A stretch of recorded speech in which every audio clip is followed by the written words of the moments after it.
የአራስነት ድባቴ ወይም የድህረ ወሊድ ድባቴ ተብሎ የሚጠራ ሲሆን ይህ አይነት ድባቴ በአብዛኛው የሚከሰተው ከወሊድ በኋላ ባሉት 4 ሳምንታት ውስጥ ሲሆን ከወሊድ ጋር ተያይዞ በሰውነታችን ከሚመነጩት ሆርሞኖች፣ ማህበራዊ ሁኔታዎችና ስነ አእምሮአዊ ለውጦች ጋር ተያይዞ የሚመጣ የአእምሮና የስሜት ችግር ነው። እንግዲህ በእርግዝና ወቅት ኤስትሮጅንና ፕሮጀስትሮን የተባሉ የሴት መራቢያ ሆርሞኖች 10 እጥፍ የሚጨምሩ ሲሆን ከወሊድ በኋላ በአጭር ቀናት ውስጥ ወደ ቀድሞ መጠናቸው ይመለሳሉ። ይህም እንደ አንድ የድባቴ ምክንያት ይወሰዳል። የአራስነት ድባቴ ከመቶ እናቶች ውስጥ ከ10 እስከ 15 እናቶች ላይ ይከሰታል።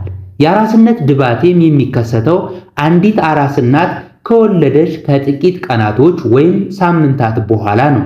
ይህ ምልክት የሚያጠቃው በአብዛኛው የመጀመሪያ ልጆቻቸው የተገላገሉ እናቶችን ነው። ከስነ ልቦና ህመም ውስጥ አንዱ የሆነው የአራስነት ድባቴ ማተርናል ብሉ ተያያዥነቱ ከሴትነትና ከአራስነት ጋር ብቻ ነው። መነሻውም መልካም እናት ነኝ ወይስ ልሆን አልችልም በሚል የራስ ግጭት ነው። በአራስነት ድባቴ ተጠቅቻለሁ ብለሽ ካሰብሽ ለብቻሽም ማብሰልሰል አይጠበቅብሽም። ለቅርብሽ ሰው አዋሪው፣ ከባሰም ደግሞ ሐኪም፣ የስነ ልቦና ሐኪም እንዲሁም የማህበረሰብ አማካሪ ማነጋገር ይኖርብሻል። የህመሞቹን ሁሉ የመጀመሪያ መፍትሄ በሽታውን በትክክል መለየትና እንደተጠቃሽ ማወቅ ስለሆነ በአራስነት ወይም ድህረ ወሊድ ድባቴ መጠቃት አለመጠቃትሽን በሚከተሉት ምልክቶች መረዳት ትችያለሽ።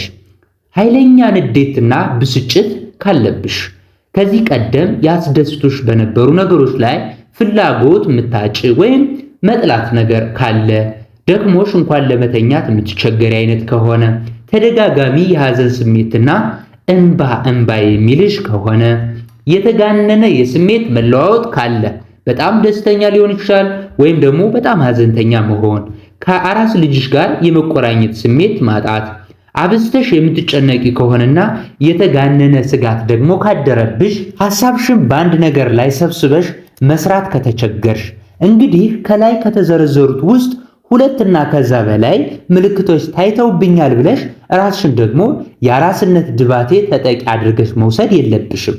ነገር ግን የአራስነት ድባቴ ወይም ደግሞ የድህረ ወሊድ ድባቴ ምልክቶቹ ከ2 ሳምንት በላይ ከቀጠሉ፣ እየባሱ የሚመጡ ከሆነ፣ አራስ ልጅሽን ለመንከባከብ አዳጋች ካደረገብሽ፣ የዕለት ተዕለት ተግባርሽን በአግባቡ ለመከናወን አቅም ካሳጣሽ፣ አእምሮሽ ልጆችሽን ወይም ራስሽን ስለመጉዳት ማሰላሰል ከጀመረ፣ እንግዲህ ውለሽ ሳታድሪ ወደ ሕክምና ተቋም ሄደሽ የጤና ባለሙያ ወይም የሐኪም ባለሙያ ማማከር ይኖርብሻል ማለት ነው። ስለ ህመሙ እንግዲህ መደንገጥ አይጠበቅብሽ። ምክንያቱም ይህ ችግር በእርግዝና ምክንያት በሚመጣ የኬሚካል መዛባት የሚከሰት ነውና ድባቴ በቀላሉ በምክር፣ በልዩ ልዩ አስደሳች ፕሮግራሞች ወይም በቀላል መድኃኒቶች የሚታከም ህመም ነው።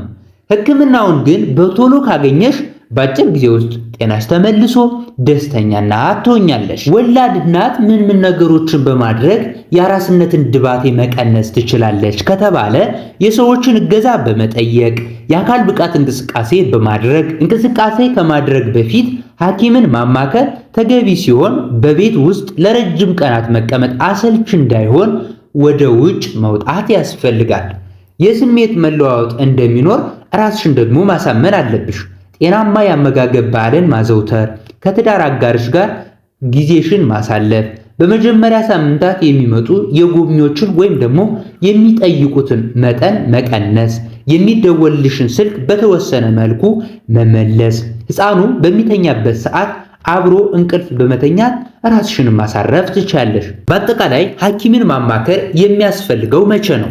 ድህረ ወሊድ ድባቴ ተገቢውን ሕክምና ካላገኘ ለከፋ ሁኔታ ሊዳርግ ስለሚችል ሐኪምን ማማከር ተገቢ ነው። ጠቅለል ባለ መልኩ ስናይ ምልክቶቹ ከ2 ሳምንታት በላይ የሚቆዩ ከሆነ፣ እናቲቱ ጤናማ በሆነ መልኩ የዕለት ተዕለት ጉዳዮችን ለማከናወን የምትቸገር ከሆነ፣ ራሷንና ሕፃኑን ለመጉዳት የምትፈልግ ከሆነና ከፍተኛ የጭንቀት የፍርሃትና የመደንገጥ ስሜት ውስጥ ሆና አብዛኛው ቀኗን የምታሳልፍ ከሆነ ሳታወላውል በቀጥታ ወደ ጤና ተቋም መሄድ ያስፈልጋታል።